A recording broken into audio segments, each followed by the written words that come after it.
Hi, welcome in the Eat Right Kitchen. It's Leonie here. Today I'm going to show you how to make a celery salad with the following ingredients. Okay, let's start. I started with cutting up the celery in very small little bows. I've cut up the cucumber. I've cut up the spring onion. I've used about 2. You can use 1 till 3 spring onions. And the garlic, which I've also cut finely. And then we just mix this. In goes the olive oil. Then I have some cottage cheese. Some kefir.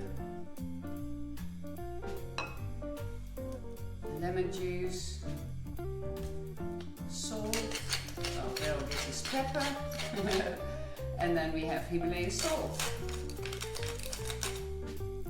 Mix it all up again. Okay, I'm going to add a few drops of stevia. Have a taste, so if you want more, by all means add some more stevia in. And now it's time to transfer this to a serving bowl. Finally, we're going to garnish it with some chia seeds and some cut up almonds. If you like the look of this recipe, which is specifically good for kidney health, I've got plenty more recipes in my Cook Right Feel Great recipe book. I'll be here again soon with another recipe. In the meantime, do remember that you need to eat right if you want to feel and look right. Take care, bye bye!